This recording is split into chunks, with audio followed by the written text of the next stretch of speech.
Manufacturing के है, service के है या ट्रेडर के है। अगर वो ट्रेडर के है तो आपको चिंता का कोई विषय नहीं है, आपको ये नियम लागू नहीं होगा। माइक्रो और स्मॉल है और सर्विस या मैन्युफैक्चरिंग है तो आप ये कोशिश कीजिए कि उनकी पेमेंट जो है वो 15 दिन के अंदर या 45 दिन के अंदर हो जाए। 31 मार्च तक कोई भी बैलेंस जो है आउटस्टैंडिंग ना रहे। मेरा एक व्यापारी जिससे मैं माल परचेज करता हूँ वो MSME के अंदर रजिस्टर्ड है और मैंने उससे 10 लाख रुपए का कोई माल खरीद लिया और मैं उसकी पेमेंट नहीं करता हूँ और 31 मार्च को वो पेमेंट पेंडिंग रहती है तो वो 10 लाख रुपए मेरी इनकम में जुड़ जाएंगे। नमस्कार, आप देख रहे हैं हरियाणा टॉप और मैं हूं आपका साथी प्रथम शर्मा। हरियाणा में एक पुरानी कहावत मशहूर है कि पहले ऐसी प्रथा थी कि घर का खाता, घर की बही, काका जो लिख दे वही सही।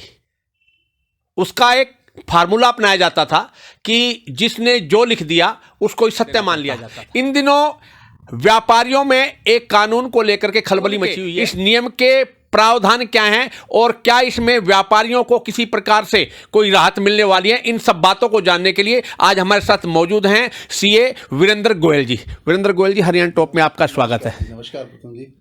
सर देखिए, MSME को सरकार 2006 में लेके आई थी, लेकिन आयकर अधिनियम के अंतर्गत अप्रैल 2023 से इसको जोड़ दिया गया है।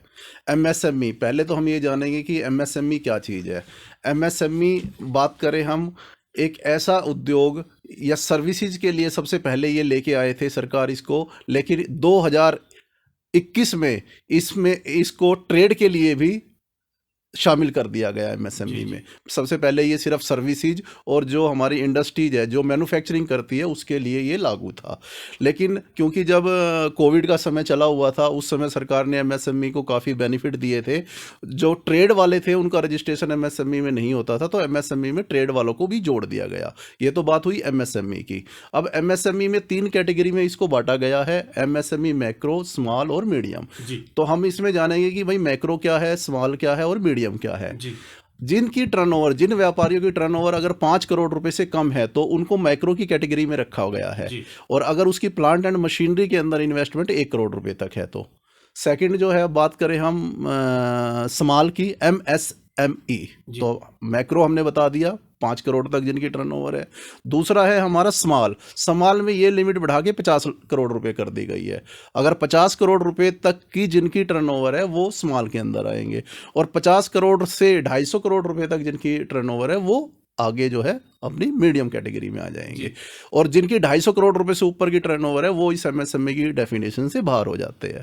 तो ये तो सबसे पहले हमने ये जाना कि भाई MSME में कौन से व्यापारी कवर होंगे। अब बात करते हैं हम आयकर अधिनियम के अंतर्गत जो हमारा एक नई सेक्शन जो सरकार लेके आई 1 अप्रैल 2023 से, वो सेक्शन हमारी 43BH है, जिसके अंतर्गत हम अगर किसी व्यापारी से माल खरीदते हैं जो कि MSME के अंदर रजिस्टर्ड है तो हमें उनका भुगतान जो है वो 15 दिनों के अंदर करना होगा। अगर हम उनको 15 दिन के अंदर उसका भुगतान नहीं करते हैं तो हमारा जो खर्चा किया है हमने, वो खर्चा हमारा डिसअलाउड हो जाएगा। यानी कि हमने उनसे जो परचेज की होगी, सपोज कीजिए मेरा एक व्यापारी जिससे मैं माल परचेज करता हूं वो MSME के अंदर रजिस्टर्ड है और मैंने उससे 10 लाख रुपए का कोई माल खरीद लिया और मैं उसकी पेमेंट नहीं करता हूँ और 31 मार्च को वो पेमेंट पेंडिंग रहती है तो वो 10 लाख रुपए मेरी इनकम में जुड़ जाएंगे। तो ये सरकार का जो मोटिव इसके पीछे ये था कि हम जो हमारे जो छोटे व्यापारी भाई है या छोटे उद्योग है, छोटे सर्विस प्रोवाइडर है, उनको जो है राहत देने का कि उनकी पेमेंट जो है वो टाइमली आ जाए। अगर यही बात अगर उनके बीच कोई एग्रीमेंट किया हुआ है कि जी आप हमारी पेमेंट मान लीजिए 60 दिन में कर दीजिएगा, कई बार बिजनेस में ऐसा होता है कि आप हमारी पेमेंट जी 90 दिन के अंदर कर दीजिएगा, आप माल ले लीजिए, बिक जाए तब पैसे दे दीजिएगा, तो इस तरह के भी पहले अगर हम बात करें तो व्यापार में इस तरह का चलन भी था। लेकिन अब वो सारी चीज़ें नलीफाई कर दी गई है। अगर एग्रीमेंट है तो वो एग्रीमेंट 45 दिन से ज़्यादा का नहीं हो सकता। अगर आप ये कहते हो कि जी आप माल ले लीजिए और इसकी पेमेंट 60 दिन के बाद कर दीजिए, फिर भी आपको 45 दिन के अंदर उसकी पेमेंट करनी पड़ेगी। अगर एग्रीमेंट 45 दिन से ज़्यादा का है तो 45 दिन से ज़्यादा का एग्रीमेंट मान्य नहीं होगा। अगर इसमें कोई एग्रीमेंट नहीं है, मैंने खाली आपसे माल लिया, तो मेरे को उसकी पेमेंट 15 दिन के अंदर करनी पड़ेगी। मैं बात करूं MSME की, तो उस MSME में कौन कौन सी श्रेणी के लोग आते हैं? देखिए, हर श्रेणी के लोग जो व्यापारी वर्ग के हैं, पहली बात हमारी जो इंडस्ट्रीज है, जो व्यापार है, वो 3 तरह से ऑपरेट होता है। पहला ऑपरेशन है, हम कोई मैन्युफैक्चरिंग कर रहे हैं, माल को बनाते हैं और बेचते हैं, व्यापारी इसी 3 चीज़ों में ही कवर होता है। दूसरा जो चीज़ है, हमारी सर्विस की बात करें, हम कोई मैन्युफैक्चरिंग नहीं कर रहे, हम कोई माल की ट्रेडिंग नहीं कर रहे, हम अपनी सर्विस प्रोवाइड करते हैं, जैसे डॉक्टर हो गए, वकील हो गए, या और भी IT सर्विसेज है, और बहुत सी सर्विसेज है जो सर्विस सेक्टर के अंदर आती है। और तीसरा हो गया ट्रेड। ट्रेड का मतलब ये है कि हमने माल खरीदा और दूसरे व्यक्ति को माल, एक अल्टीमेट कस्टमर को माल बेच दिया, या हमने माल खरीदा एक छोटे व्यापारी को माल बेच दिया, जो कि होलसेलर और रिटेलर की बात होती है। तो ये 3 कैटेगरी से ही हमारा कोई भी व्यापार है जो वो इन 3 कैटेगरियों से ही गुजरता है। तो ये 3 कैटेगरी है, इन्हीं के ऊपर ही हमारा MSME एक्ट जो है वो लागू होता है। इसके अलावा और किसी पे भी ये एक्ट लागू नहीं होता। मैं नए नियम की बात करूं तो नए नियम के हिसाब से किस स्थिति से नई बिलिंग के जो काम होंगे वो प्रभावित होंगे? देखिए, सबसे बड़ी बात तो ये है कि हमारी जो पेमेंट वाली बात है, मैं यहाँ पे एक चीज़ आपको क्लियर करना चाहूँगा। ये MSME का जो नया कानून जो इन्होंने अपना आयकर अधिनियम के अंतर्गत जो 1 अप्रैल 2023 से जोड़ा है, उसके लिए सबसे महत्वपूर्ण बात ये है कि आप ट्रेडर अगर आप अपने व्यापारी भाई से माल खरीद रहे हैं जो कि उसको ट्रेड कर रहा है, सिर्फ मैन्युफैक्चरिंग या सर्विस प्रोवाइडर नहीं है, तो आप उनकी पेमेंट टाइमली, उसमें ये नियम लागू नहीं होता, उसमें 15 या 45 दिन वाला नियम लागू नहीं होता। नहीं, जैसे आपने बताया कि अप्रैल 2023 से, लेकिन मान लो 1 अप्रैल 2023 से किसी ने कोई बिल काट रखे, तो क्या वो उस दायरे में आएगा? देखिए, मैं वही बात कहना चाहूँगा कि 1/4/2023 से अगर मैंने किसी व्यक्ति से कोई माल लिया और उसकी पेमेंट मेरे पास आउटस्टैंडिंग खड़ी रही 31 मार्च तक, अगर मैंने उसकी पेमेंट 31 मार्च से पहले कर दी है, चाहे वो पेमेंट मैंने 2 महीने के अंदर करी, 3 महीने के अंदर करी, लेकिन जो कट ऑफ द डेट है, हमारा जो फाइनेंशियल ईयर क्लोज होता है 31 मार्च 2024 को, अगर उससे पहले कर दिया तो वो मेरा खर्चा इसी फाइनेंशियल ईयर में बुक हो जाएगा, चाहे मैंने उसकी पेमेंट 2, 3, 4 महीने बाद भी की है।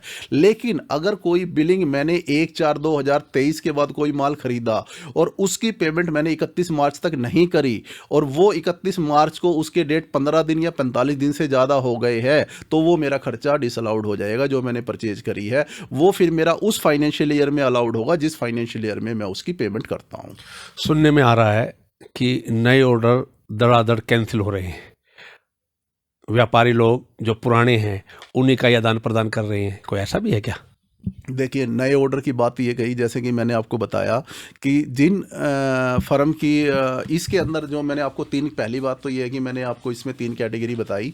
3 कैटेगरी में MSME में जिनकी टर्नओवर 5 करोड़ से कम है, दूसरी कैटेगरी थी जिनकी 50 करोड़ से कम है, और तीसरी कैटेगरी थी जिनकी 250 करोड़ से ज़्यादा है।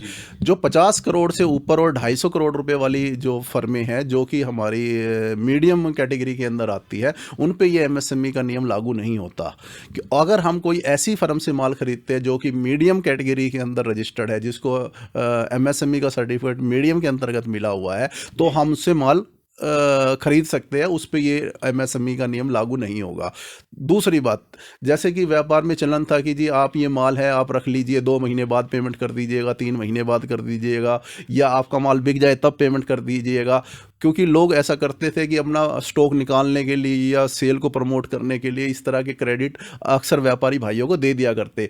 लेकिन जो व्यापारी भाई उससे माल खरीद रहा है, तो वो इसलिए खरीदने से डर रहा है कि अगर मान लीजिए मैं माल खरीदूंगा इनसे, तो मेरे को पेमेंट 15 दिन के अंदर करनी पड़ेगी। अगर मैं 15 या 45 दिन के अंदर, जैसी भी स्थिति, अगर एग्रीमेंट है उनका आपस में कि हाँ आप 45 दिन के अंदर पेमेंट कर दीजिए, तो 45 दिन अप्लीकेबल हो जाएंगे, अदरवाइज 15 दिन ही है।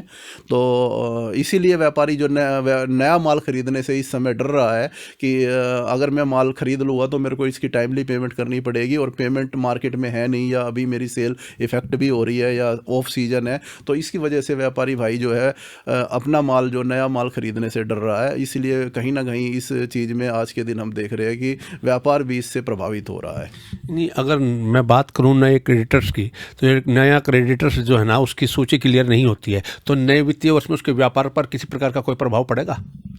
देखिए, व्यापार पे प्रभाव तो ये हो गया ना सर कि अगर मान लीजिए कोई व्यापारी भाई मेरे से पेमेंट माल ही नहीं खरीद देगा, या मेरी पेमेंट कई बार ऐसी थी कि 2 महीने में या 3 महीने में आ रही है, तो उसकी सूची पे ये होगा कि मैं जिनसे मैं माल खरीद रहा हूँ, या तो मेरे जो क्रेडिटर है जो मेरी बुक्स में खड़े रहते थे 1-1, 2-2 करोड़ रुपए के, तो अब ये नया प्रावधान आने से ये होगा कि मैं उनकी पेमेंट मेरे को ये नियम के तहत करनी ही पड़ेगी 15 दिन के अंदर। अगर मैं उसको आउटस्टैंडिंग छोड़ता हूँ तो ये पेमेंट मेरी इनकम में जुड़ जाएगी, और कहीं ना कहीं इस चीज़ का एक फ़ायदा भी होगा छोटे व्यापारियों को, छोटे अपने व्यापारियों को, कि जो पेमेंट उनकी आउटस्टैंडिंग खड़ी रहती थी, जो पेमेंट नहीं आती थी, वो पेमेंट भी उनकी टाइमली आ जाएगी। तो अगर हम इस चीज़ को लॉन्ग रन में देखें तो कहीं ना कहीं ये फ़ायदे की ही चीज़ है, लॉन्ग रन में ये फ़ायदा करेगी। लेकिन अभी जिस तरह का माहौल व्यापारियों में बना हुआ है कि वो अपनी परचेजिंग पे कंट्रोल कर रहे हैं, और वो अपने क्रेडिटरों को, वो आज के दिन स्थिति यही है कि वो अपने क्रेडिटरों को कम से कम रखना चाह रहे हैं।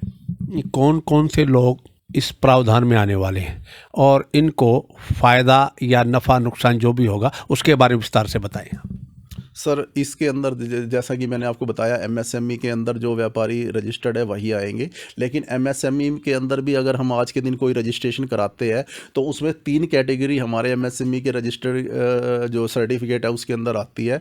फर्स्ट चीज़ हमारी आती है मैन्युफैक्चरिंग, सेकंड आती है सर्विसेज, और थर्ड आती है ट्रेड।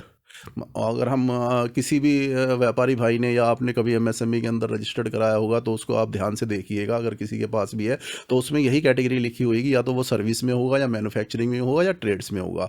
तो पहली बात तो ये है कि ये जो एमएसएमई जो ये प्रावधान जो आयकर अधिनियम के अंतर्गत सरकार लेके आई है, ये सिर्फ मैन्युफैक्चर और सर्विस वालों पे ही लागू होगा, ट्रेडर पे ये नहीं होगा, ट्रेडर इससे बाहर है।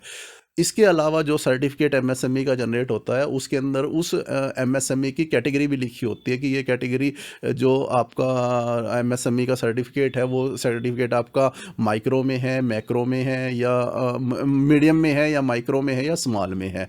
अगर मैं बात करूं कि अगर वो आपका माइक्रो और स्मॉल के अंतर्गत अगर वो आपका रजिस्टर्ड है तभी वो इसके अंदर आएगा। अगर आपका मीडियम है तो वो मीडियम, अगर पहली बात तो ये है कि अगर वो ट्रेडर है तो ट्रेडर कैटेगरी बाहर होगी। अब आप ये देखिए कि क्या वो एमएसएमई जो रजिस्टर्ड है वो मैन्युफैक्चरर है या सर्विस प्रोवाइडर है। अगर वो मैन्युफैक्चरर और सर्विस प्रोवाइडर है तो उसकी कैटेगरी देखिए कि वो माइक्रो और स्मॉल में है क्या। अगर वो माइक्रो और स्मॉल में है तो वो इसमें कवर होगा। अगर वो मीडियम में जा रहा है, मैन्युफैक्चरिंग है, सर्विसेज है और उसके साथ मीडियम है, तो वो इस एमएसएमई एक्ट से ये प्रावधान जो आयकर में लाई है सरकार, ये इसके दायरे से बाहर होंगे। ट्रेडिंग और उत्पादन करने वाले में किस तरह से अलग अलग प्रभाव डालेगा ये? देखिए, ये उत्पादन करने वाले में प्रभाव डालेगा ज़्यादातर, क्योंकि ये सरकार जो है शुरू से ही सरकार की जो नीति रही है वो हमारे देश में प्रोडक्शन को और सर्विसेज को बढ़ावा देने की रही है। ट्रेडिंग जो है वो एक फर्दर एक प्रोसेस है हमारी, मोस्टली एक सर्विस ही है ट्रेडिंग भी, जिसमें हम मैन्युफैक्चर से या होलसेलर से माल खरीद के एक कस्टमर तक को हमें अल्टीमेट जो उसका उत्पाद को जो प्रयोग करता है या उपभोक्ता है उसको हम उस माल को पहुंचाते हैं, तो वो ट्रेड के अंदर शामिल होता है। वो कोई मैन्युफैक्चरिंग या सर्विस प्रोवाइड नहीं कर रहा होता। लेकिन जो मैन्युफैक्चर है उनकी पेमेंटें कई बार जो है उन्हें रॉ मटेरियल भी खरीदना पड़ता था, और रॉ मटेरियल खरीदने के बाद प्रोसेस करना है, फिर माल को बेचना है, माल बेच के उनकी पेमेंटें नहीं आती थी, वो पेमेंटें अब आनी चालू हो जाएगी इस एक्ट के थ्रू। और वो जब पेमेंट आएगी और पैसे का जो सर्कुलेशन होगा तो उससे आने वाले समय में कहीं ना कहीं प्रोडक्टिविटी बढ़ेगी, क्योंकि पैसे का सर्कुलेशन होने से ही हमारा जो है बिजनेस बढ़ता है और उसकी प्रोडक्शन भी बढ़ता है। दोनों चीज़ें। इस नए नियम को लेकर के एक कारोबारी को यदि बिंदुवार आप सलाह देना चाहेंगे तो क्या कहना चाहेंगे? देखिए, इस नए कानून को लेके मैं आपको यही सलाह देना चाहूँगा कि जितने भी व्यापारी भाई जो है आज के दिन बिजनेस कर रहे हैं, सबसे पहले वो अपना एक लिस्ट तैयार करें जो उनके क्रेडिटर है, कि आपके कौन कौन से क्रेडिटर है या आप किन किन से माल खरीदते हैं, उन क्रेडिटरों की एक सूची तैयार करें। उन सभी जो क्रेडिटर है उन सभी से आप अपने एमएसएमई सर्टिफिकेट की डिमांड करें कि अगर वो एमएसएमई के अंदर रजिस्टर्ड है तो सबसे पहले वो उन सभी के एमएसएमई के सर्टिफिकेट मंगाए। उन एमएसएमई के सर्टिफिकेट आने के बाद आप वो चेक करें कि वो एमएसएमई के सर्टिफिकेट जो उनके क्रेडिटरों ने प्रोवाइड कराए हैं वो उनकी मैन्युफैक्चरिंग के है, सर्विस के है या ट्रेडर के है। अगर वो ट्रेडर के है तो आपको चिंता का कोई विषय नहीं है, आपको ये नियम लागू नहीं होगा ट्रेडर के ऊपर, अगर वो ट्रेडर है तो लेकिन अगर वो सर्विस प्रोवाइडर या मैन्युफैक्चरर है तो आपको उनकी जो पेमेंट है वो 15 या 45 दिन के अंदर जैसी भी स्थिति है आपको करनी होगी। उसके अलावा जब वो सर्विस या मैन्युफैक्चरिंग के अंदर आ रहे हैं तो आप उसके साथ साथ ये भी देखिए कि वो माइक्रो है, स्मॉल है या मीडियम है। अगर वो माइक्रो और स्मॉल है और सर्विस या मैन्युफैक्चरिंग है तो आप ये कोशिश कीजिए कि उनकी पेमेंट जो है वो 15 दिन के अंदर या 45 दिन के अंदर हो जाए, 31 मार्च तक कोई भी बैलेंस जो है आउटस्टैंडिंग ना रहे। और अगर ऐसा होता है तो उसके लिए आपके जो भी टैक्स कंसल्टेंट आप उनकी भी सलाह ले सकते हैं। और दूसरी बात यह है कि वो पेमेंट आपको करनी ही पड़ेगी, अदरवाइज कहीं ना कहीं जो है जैसा कि पहले बात की थी कि घर की वही काका लिखनी है, वो वाली बात अब नहीं है। उस पर आयकर अधिनियम का या आयकर अधिकारियों का या कहीं ना कहीं जो है हमारे जीएसटी डिपार्टमेंट हर तरह से कंट्रोलिंग है कि हमें उसकी पेमेंट करनी ही करनी है। अगर हम अननेसेसरी क्रेडिटर अपनी बुक्स में दिखाएंगे, क्योंकि यह क्रेडिटर हमारे पास कितने हैं उसका भी ब्यौरा जो है वो आयकर रिटर्न में जाता है कि आपके कितने क्रेडिटर है, तो कहीं ना कहीं उन क्रेडिटरों की लिस्ट भी मांग ली जाएगी आपसे और फिर ये भी मांग लिया जाएगा कि आपने इनका भुगतान कब किया है या कितने आउटस्टैंडिंग है। तो आप उनका अभी समय है हमारे पास 31 मार्च तक का, तो 31 मार्च से पहले सभी भी व्यापारी भाइयों से मेरा यह निवेदन है कि वो इस तरह की जो है अपनी एक्सरसाइज कर ले। और किसी भी व्यापारी भाई को अगर कोई भी किसी तरह की कोई परेशानी आती है तो मैं ये रिक्वेस्ट करूँगा कि वो अपने जो भी उनका टैक्स कंसल्टेंट है वो उनकी से सलाह ले, वो उनको अच्छी तरह से सलाह देंगे और उनकी सलाह को वो अमल में लाए ताकि उनको आगे भविष्य में किसी भी तरह की किसी भी प्रकार से किसी भी कठिनाई का सामना ना करना पड़े। गोयल साहब, आज मेरा आखिरी सवाल आपसे यही है कि वित्त मंत्री सीतारमन ने बजट पेश किया है, इस बजट को आप किस रूप में देखते हैं? देखिए, आज जो हमारी माननीय जो है फाइनेंस मिनिस्टर जी ने बजट प्रस्तुत किया है, ये बजट जैसा कि आपको पता है सर कि हमारा जो ये जो सेशन है ये हमारा सिर्फ इलेक्शन वाला सेशन है। तो इलेक्शन से पहले जो भी बजट आता है नियम के अनुसार सरकार उसमें ज़्यादा बेनिफिट नहीं दे सकती, लेकिन मैं क्योंकि मेरा ये आयकर से संबंधित है तो मेरा ज़्यादातर पॉइंट जो है आयकर से संबंधित और जीएसटी वगैरह से और एक ओवरऑल उस रहता है। हालांकि सरकार ने अपनी तरफ से जो है काफ़ी रिलीफ भी दी है।